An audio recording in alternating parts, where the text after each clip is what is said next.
안녕하세요. 올라운드 재테커입니다. 지난주는 미국 증시의 혼란기였다고 해도 과언이 아닙니다. 주 초에는 증시가 매우 좋았지만 PPI를 기점으로 흔들리는 모습을 보였습니다. 장기간 상승 피로로 인해 지표에 민감하게 반응하는 시장이니 더욱 주의해야겠습니다.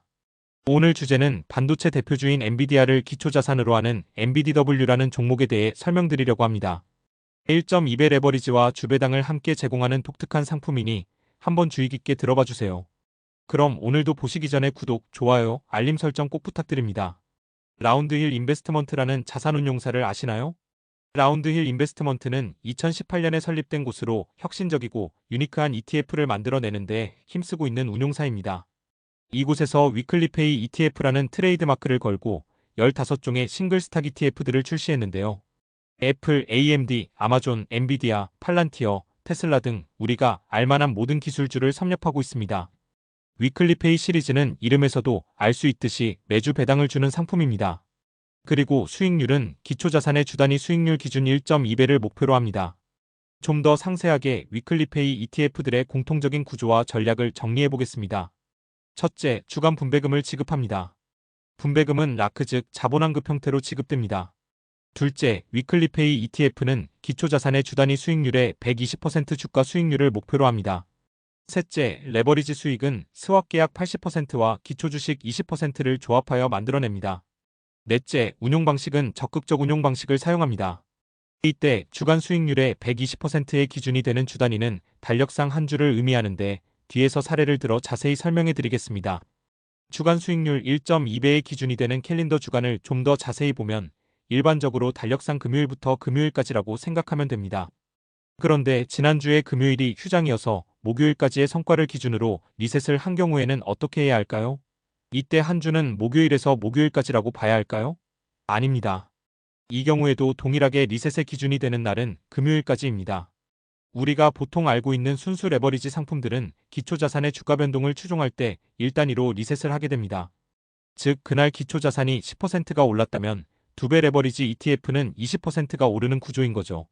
이렇게 매일 주가 변동에 따라 반응을 하다 보면 한 주가 지났을 때는 복리 효과로 인해 실제 2배를 추종하지 못하게 됩니다. 하지만 위클리페이 ETF는 주 단위 최종 변동을 기준으로 결정하기 때문에 최종 한 주 수익률이 중요한 기준이 됩니다. 여기 표를 보면서 자세하게 비교해보면 기초자산의 주가가 100에서 시작하여 6일째 되는 날 종가 기준으로 103.2가 되어 3.2% 수익이 났다고 하겠습니다. 이때 일간 추종 2배 레버리지의 경우에는 6일째 되는 날 종가로 104.6이 되어 4.6% 수익률을 기록하게 됩니다. 결과적으로 중간에 마이너스 구간 등이 복리로 작용하면서 3.2%의 2배 수익률이 나오지 못하고 있습니다. 하지만 주단위 리셋의 경우에는 한 주간 주가가 어떻게 흘러가든 6일 동안의 변동성을 누적한 최종 주간 수익률을 기준으로 2배 레버리지가 들어가기 때문에 일간 레버리지의 복리 효과를 무시하고 2배의 수익률 달성이 가능합니다. 정리하자면 일간 리셋은 매일 복리로 결과가 누적되면서 시장 변동성이 커지면 레버리지 상품임에도 실제 기대 수익률이 더 낮아지게 됩니다. 반면 주간 리셋의 경우에는 전체 주간 수익률에 레버리지를 곱하게 되므로 실제 성과와 긴밀하게 연동되어 안정성이 높아집니다. 그럼 이제 본격적으로 엔비디아 본주와 2배 레버리지인 NBDL 그리고 오늘의 주인공 NBDW를 비교해 보겠습니다. 먼저 8월 8일 종가를 기준으로 한 주간 주가의 변동을 비교해 봤는데요. 엔비디아가 182.70달러에서 180.45달러로 마이너스 1.2% 하락하는 동안 엔비디엘은 92.4달러에서 89.15달러로 마이너스 3.5% 하락했습니다. 또 엔비디W는 53.42달러에서 51.59달러로 마이너스 3.4%가 하락했습니다. 엔비디엘은 2배 레버리지지만 일간 리셋이 들어가기 때문에 일변동의 복리 효과로 기초자산의 낙폭의 2배가 아닌 3배 하락했습니다. 그런데 NBDW는 주단위 리셋이고 1.2배를 추종하기 때문에 약 1.4% 정도 하락을 기대했는데 2배 레버리지와 비슷하게 거의 3배에 가까운 낙폭을 보여주고 있습니다. 그렇다면 라운드 1 인베스트먼트의 운용 전략이 전혀 먹히지 않고 NBDL과 NBDW는 차이가 없다고 봐야 하는 걸까요? 아닙니다. NBDW는 주배당을 주고 있기 때문입니다.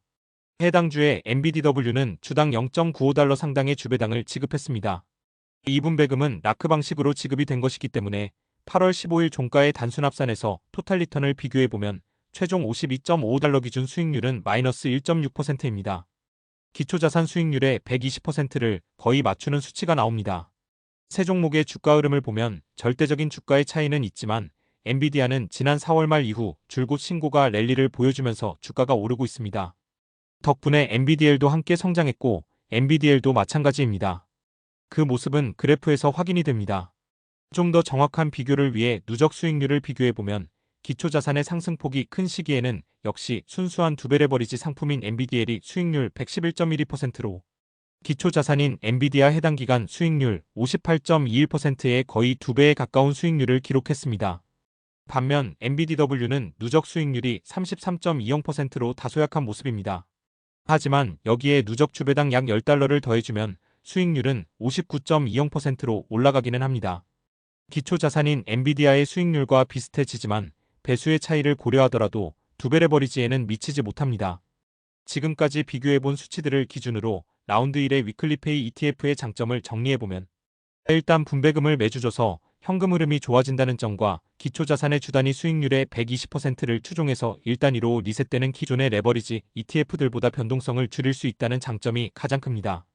또한 콜옵션 매도 방식의 커버드 콜이 아니라서 주가 수익률에 상한 제한도 없어 기초자산이 꾸준히 우상향해준다면 배당과 수익 둘 다를 챙길 수 있습니다. 이번에는 단점을 한번 살펴보면 첫 번째는 주간 분배금의 불확실성이 크다는 점입니다. 옆에 초록색 막대 그래프에서도 알 수 있듯이 기초자산이 상승하면서 주단위 분배금이 조금씩 늘고는 있지만 최저치와 최대치의 차이가 상당히 크고 불규칙하게 지급된다는 것을 한눈에 알 수 있습니다. 두 번째는 일반적인 레버리지가 들어간 상품의 특성대로 변동성과 손실 위험이 존재합니다. 마지막으로 매우 액티브한 전략을 구사하다 보니 당연하게도 높은 운영 수수료를 가져가게 됩니다. 결론입니다. 기초자산이 꾸준히 우상향하는 경우에는 역시 배당이 없이 주가 수익률을 극대화할 수 있는 두 배 레버리지 상품이 가장 훌륭합니다. 하지만 월배당을 선호하는 투자자라면 그러면서 주가 수익률도 올리고 싶다면 커버드콜 상품보다는 안정적인 주가 수익률과 주배당을 경험해 보실 수 있어 보입니다. 이렇게 장단점이 명확한 상품의 경우에는 항상 기초자산의 성격과 향후 전망, 그리고 자신의 현재 상태에 따른 투자 종목 선정이 중요해 보입니다. 지금까지 라운드 1 인베스트먼트의 주배당 ETF 중 엔비디아를 기초로 한 NBDW에 대해서 정리해드렸습니다. 오늘 정리드린 내용 어떠셨나요? 저의 견해가 여러분이 투자를 하는데 도움이 되었으면 좋겠습니다. 다만 모든 투자의 책임은 본인에게 있으니 감당 가능한 만큼 투자해서 큰 수익 내시길 바랍니다. 그럼 다음 영상에서는 라운드 1 인베스트먼트 시리즈 2탄으로 팔란티어를 기초로 하는 PLTW를 가지고 돌아오겠습니다. 감사합니다.